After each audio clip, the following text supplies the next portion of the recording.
Sean Deveney here from Heavy.com Sports. I've got Steve Bulpett, our NBA insider, with us. We're going to look a little bit at some teams here in the offseason. Certainly some interesting possibilities here in this offseason.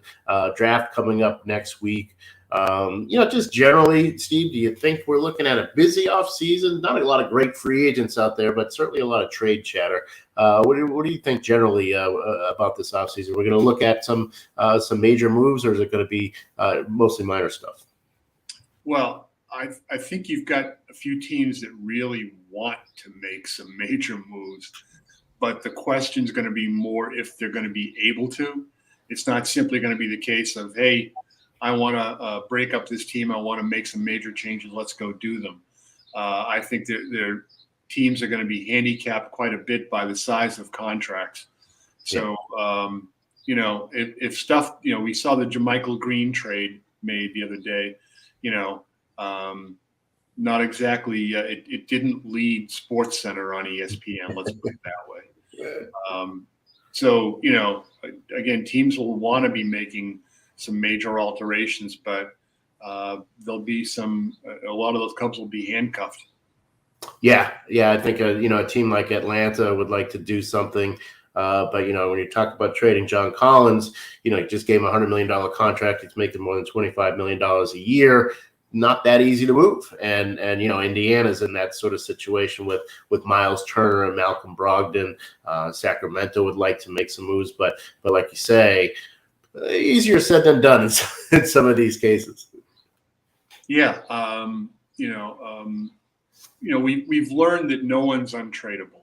Yeah, there's a home for everyone, but making a deal that that alters you significantly, that's going to be hard. Or that alters you in a way that really gives you the step up, alters significantly in a positive sense. I think it's going to be hard for a lot of these teams. Yeah. Pat Riley did his annual press conference, which is always must-see TV. He kind of waits until about a week after the players talk and all that, so he has sort of his own presence there, which I always like. And he's always brutally honest. One thing he said is that he does expect them to do something this offseason, something big. That they are sort of finals or bust. The question is, can they? They've got the Duncan Robinson contract. That's probably their biggest chip. 5 years, $90 million. He's now in the second year of that. It's an expensive deal. He did not play well last year. He was useless in the playoffs. They only occasionally brought him in, and those were usually in desperate situations. What kind of value does he have around the league? Is he enough to really get them something that's going to, significantly change the makeup of that team? I'm not sure. Look, we know what Duncan Robinson has been, but that was when the Heat were, really nurturing him and giving him his touches. I think the way he played or didn't even get in the games toward the end is going to frighten a lot of teams. I think a guy I'd keep an eye on there as far as potentially moving to be Tyler Hero. Sixth man of the year, nice, but the guy can play, but he can be a bit streaky too, as any shooter can be.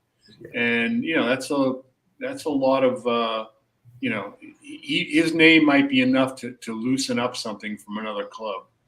Especially if you package him with Robinson, then you're in terms of matching contracts. Now you're doing something that you could actually maybe bring in another big name.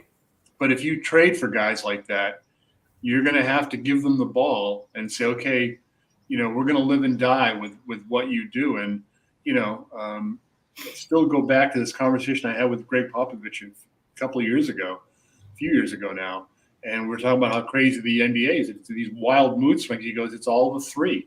If you go through for a bad stretch, you're going to lose a bunch of games. If you're hot, you'll win a bunch in a row. And it just, and the ups and downs are they're wildly fluctuating.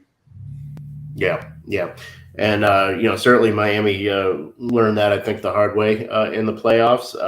So yeah, it's tough to give up a guy who can make threes like Duncan Robinson can, but they did such a good job developing some other players, and they've got guys that they can include in a deal that might that weren't attractive in October, but all of a sudden are if they were to include a Max Strus or Omer Yurtseven, the big center there. So. They've got maybe some other things that they can sprinkle in. Well, I think Miami's going to be, or if they brought back the exact same group, I think they'd be better next year. Simply for look at Victor Oladipo being back and being further away from his injury. He's a really good basketball player.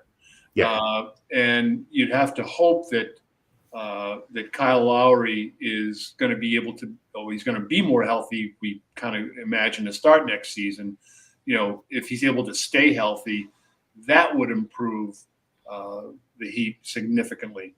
So, when Pat's talking about making major moves, if you can find something that's going to improve you to a large degree, sure, go for it. But don't neglect the fact that what you have, that staying the course might not get you some improvement as well. Yeah, right. Let's switch gears and look at the Lakers. Obviously a bit of an understatement here. Maybe wasn't as good a season as they thought they were going to have. But what can they do? That's right there, Sean. That's why you are. That's NBA mind. Yeah. The world looks right there. I had to talk to a lot of sources. That's to figure bold. it out. That's damn bold. I'm but really though, so they're over the tax.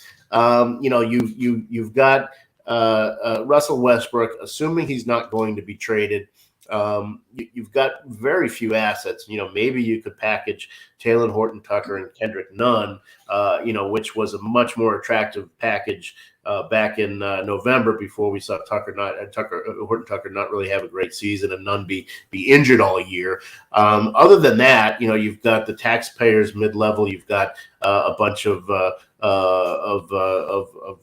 minimum contracts. That's all you've got. How can you build this out? Is there a way for them to build this out in a way that that can at least take advantage a little bit more of what they've got? Well, the only other way, I think, would be, kind of going full scorched earth and trading future number ones, which is something that LeBron James has certainly endorsed. But, here you are in this situation. I don't know. I mean, the ways for them to get better look like you're going to be threading a needle. But I'm a big believer in Darvin Ham, and it's not like I'm saying that he's just so much better than the guy before him, because Frank Vogel knew how to coach, knows how to coach, will be a good coach, in the future. But I think Darvin Ham is not going to put up with a lot of the behind the scenes stuff that really kind of hurt whatever chance the Lakers had from the inside. Yeah, that team broke apart. What's the old horror movie thing? The call is coming from inside the house.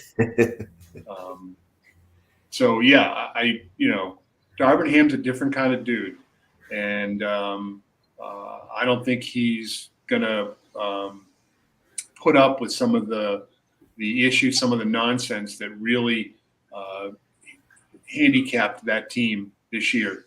Beyond the fact that it had put together a roster that didn't fit. Yeah, and I think that's part of maybe something that they can do. You look at guys that they brought in. Stanley Johnson played pretty well. Kind of had been a bust elsewhere, and didn't live up to what his potential was. But now he's coming back. He's still obviously a talented guy. He's fairly young. He's athletic. They did not have that kind of player to start the year last year. Wenyen Gabriel is another guy who's sort of like that. They need to find guys like that. They need to find guys who can give them a little athleticism, who can give them a little bit and can play with some hunger in the role that they're in. Rather than coming in and being a 32-year-old veteran who's already had his best days. Those are the kinds of guys they've really got to look for.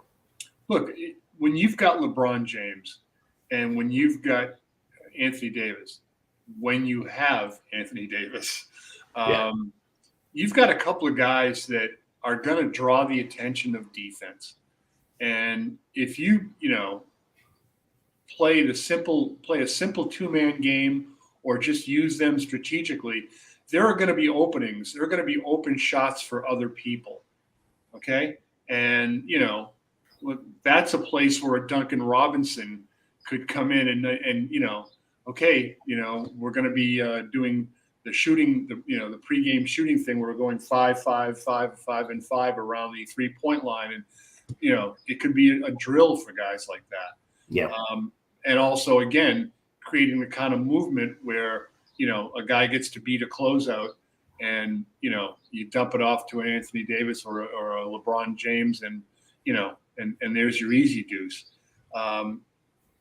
They've got a couple of guys that should be able to be the scaffolding, the structure for your offense, for your rebuild. It's just a matter of, can you get guys, like you said, to play their roles well? And chief among those guys would be Russell Westbrook. Yeah. That proved a little bit difficult last year, and but let's switch gears. One more team, one more big name that I wanted to bring up is James Harden. Of course, he's got free agent possibility here. At the very least, a big contract looming. What can they do with him? Does he get the full max? There's a lot of talk that he won't get the full max. I almost think it doesn't matter. I mean, if you're paying him $40 million or you're paying him $50 million, you're probably going to be paying him too much. He's at 32 years old and given the kind of year he just had, But how do you see that playing out? How do you see them going forward in this offseason? I think it's going to be a really interesting dynamic, an interpersonal dynamic, because between Harden and Daryl Morey, the head of basketball operations there. Morey is the guy that that came to the Sixers with the basic campaign promise: I'm going to get James Harden here,